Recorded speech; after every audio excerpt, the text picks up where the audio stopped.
As netizens count down 100 days till the new year, one author revisits the past 500 years. To be exact, Alex Lacson aims to empower the youth with his new book entitled 500 Years Without Love. It's a timely piece that tackles social issues in the country and takes a look at where we are now. Let's find out the story behind this book from the author himself. He joins us on The Final Word, Alex Lacson. Hi, Alex. Great to have you with us. Hi, Rico. Good evening. Thank you for having me tonight. The big question is, why haven't we Filipinos been loved for 500 years? You know, our quest for nationhood began 500 years ago. It was the Spaniards who drew the first map of our country, also set up the national government.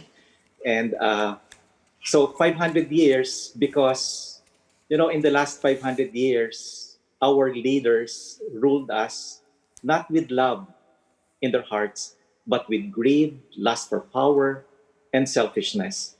In fact, the first 400 years, almost 4 centuries that we were under Spain, those were 400 years of greed, abuse, injustice, no, immorality, corruption, and tapos nasundan pa ng 48 years under the Americans. Right.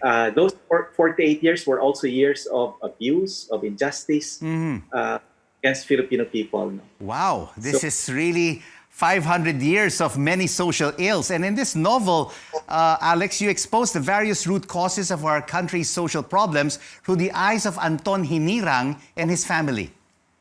Correct, yes. So the story is about a poor family whose members suffer from the social ills of our country today. And so the story of this poor family mirrors the story of millions of poor families in our country today. Their story reflects the story of the Filipino people in the last 500 years. So it's actually the journey of the Filipino people in the last 500 years. So Alex, tell us, we have so many problems. Let's now find solutions. How can we rise above these problems and love our country more during these challenging times? Thank you. Actually, that's a very, very good question, Rico, because as I have mentioned in the book several times, the solution to our problems is not rocket science. We have already all the essentials we need to succeed as a people and as a nation. The solution is with us. It is in our hearts. It is love.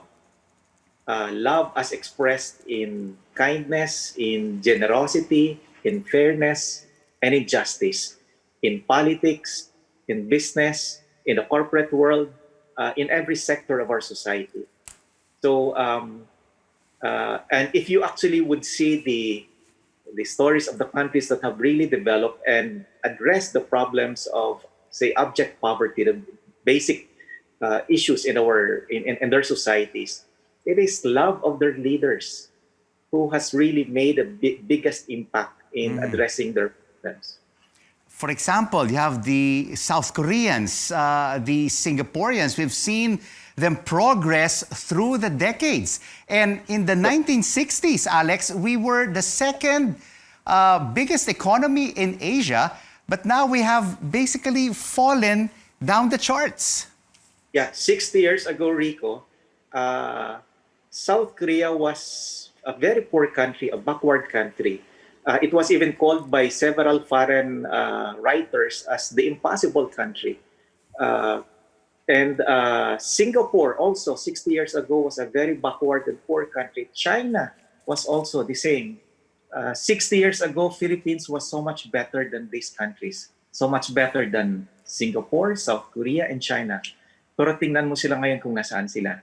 No? So if these countries were able to find their path towards development and progress, the Filipinos can also find their way for a better future. It must begin with love in the hearts of our leaders. Leaders in government, leaders in politics, leaders in business, leaders in practically every sector in our society. Love is always the biggest what they call factor in solving every problem in society. Alex, it's never too late to use that love to our advantage. Correct, Rico. You know, as I have said, um, the solution to our problem is not rocket science. The solution to our problem begins with our heart, and it is love. And most of the ingredients, most of the elements of the solution that we seek for our country are already out there in other parts of the world. All we have to do is really study seriously the successful policies and programs of the highly developed countries, and we can replicate them in our country. No? So, for instance, if you want to transform our agriculture, all we have to do is really study seriously what they did in South Korea, in Japan, in Taiwan, in Thailand, in Germany, in Scandinavian countries.